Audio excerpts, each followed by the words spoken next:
What a snowy start to our May the 6th. We had a lot of heavy, wet snowfall overnight. That snow gradually tapering off throughout the day today. It has, however, caused some travel trouble, especially up in the high country.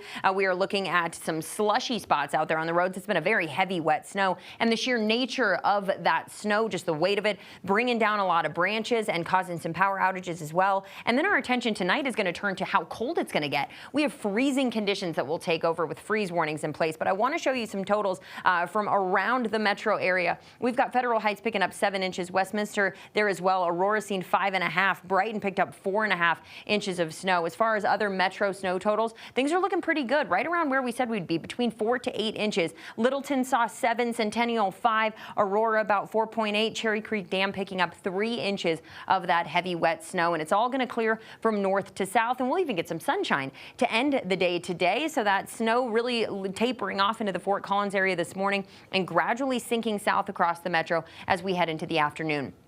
So maybe by around noon, it's really starting to notice that snow lighten up. But around 2 or 3 o'clock, most of us are going to see that snow wrap up. And then 4 or 5 tonight, we will be dry here in the Denver area, hanging on to some of that light precipitation. Areas off towards our south, a little rain chances out into parts of eastern Colorado, and then southern Colorado still hanging on to a little bit of that snow. But by tonight, the entire state will be clear and quiet.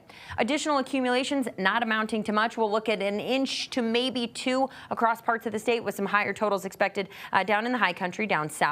For the Denver metro area, about 1/2 inch possible, with any additional snow that we'll be picking up later on this afternoon. Could see some slightly higher totals as you head toward Castle Rock, Centennial, Parker, communities down off towards our south, and then going up into the foothills as well. We could see some slightly higher totals, but it's not much in the way of additional accumulation. We picked up most of it overnight and into the early morning.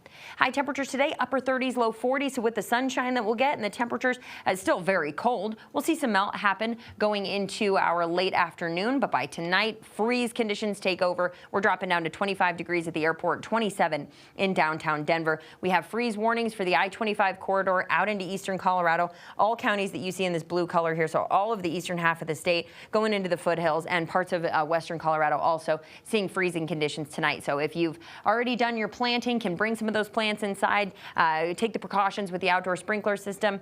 Certainly keep that in mind. 17 degrees in Lyman for an overnight low. That is bitter cold. 22 in Greeley, Fort Collins 25, 15 in Leadville. Waking up tomorrow morning to the very cold temperatures, but then by tomorrow afternoon we'll be in the mid-60s, so things are going to feel much better going into the afternoon, and this will all be a distant memory as we head into Friday and Saturday. We'll be back into the 70s, lots of melt happening for us here, and then by early next week our temperatures will be climbing into the low 80s, a totally different story than what we're dealing with today.